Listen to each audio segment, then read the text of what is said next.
Everyone আসসালামু আলাইকুম। আমি তানিয়া বলছিলাম, বিক্রমপুরের মেয়ে তানিয়া। আশা করি সবাই ভালো আছেন। আলহামদুলিল্লাহ আমিও ভালো আছি।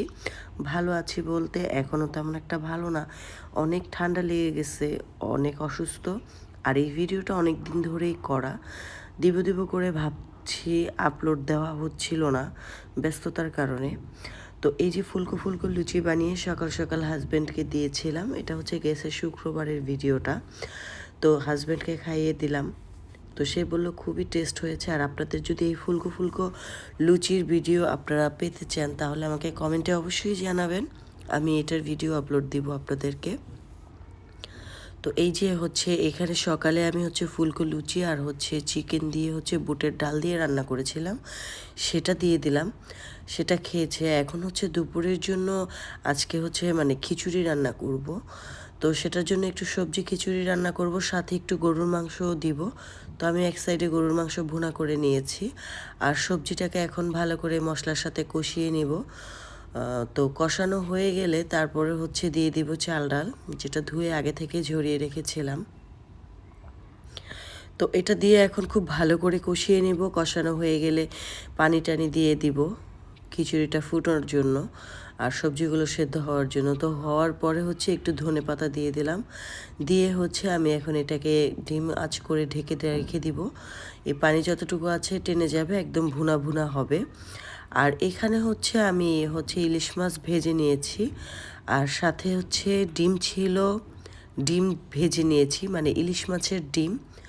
তো এই ইলিশ মাছের ডিমগুলো আমি ভেজে নিলাম। এগুলো হচ্ছে ফ্রোজেন করে রেখে দিয়েছিলাম ফ্রিজে, তো সেগুলো বের করে নিয়েছিলাম। তো এগুলোকে এখন ভেজে নিলাম। তো এই যে হয়ে গেছে আমার ডিম ভাজি আর হচ্ছে ইলিশ মাছ ভাজা। আর এখানে খিচুড়িটাও রান্না কমপ্লিট হয়ে গেছে, একদম শুকনো শুকনো হয়েছে। আমাদের ঘরে আবার ল্যাটকা খিচুড়িটা খায় না, এরকম ভুনা ভুনা খিচুড়িটা খায় সবাই। তো আমি হচ্ছে এই যে সবজি দিয়ে এরকম ভুনা খিচুড়ি করে ফেললাম, আর ইলিশ মাছ আর হচ্ছে মাছের ডিম দিলাম, আর 2টা লেবু দিলাম হাজব্যান্ডকে। সে খেয়ে বলল যে খুব টেস্ট হয়েছে। অ্যাকচুয়ালি আমিও তখন একটু খেয়েছিলাম, আমি তো ডায়েটে থাকি, বেশি একটা খাই না। তো হাজব্যান্ডকে খাওয়াইয়ে তারপর হচ্ছে হাজব্যান্ড ওর কাজের জন্য বাহিরে চলে গেল। দেন আমি হচ্ছে বিকেলবেলা একা একা থাকবো, তো বাচ্চাদের নিয়ে একটু ছাদে গেলাম। আর এটা হচ্ছে আমার ক্যামেরার সামনে আমি অনেক সময় মেকআপে আসি বা ফিল্টারে আসি, ফিল্টার ছাড়া চেহারা আমার এটা। আর ছাদে এসে দেখি বাবা কাজ করাচ্ছে, সাইডের যে ওয়ালগুলো ছিল এগুলোকে হচ্ছে আস্তর করাইতেছে মিস্ত্রি দিয়ে। তো বাবা এগুলো মিস্ত্রি দিয়ে করাইতেছে, কারণ অনেক দিন হয়ে গেছে আস্তর করানো হয় না। যদি ইট খুলে নিচে পড়ে যায় মানুষের উপরে একটা প্রবলেম হবে।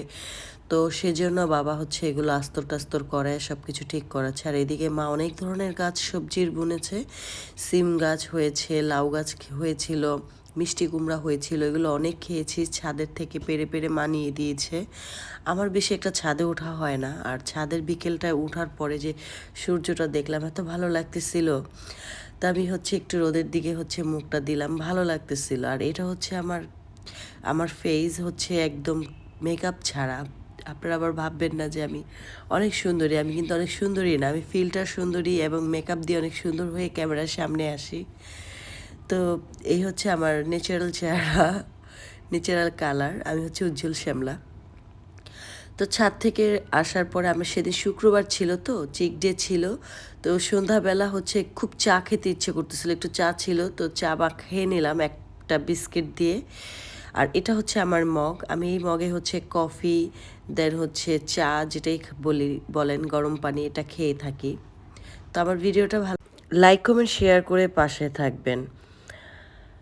সবাই ভালো থাকেন, সুস্থ থাকেন, আল্লাহ হাফেজ।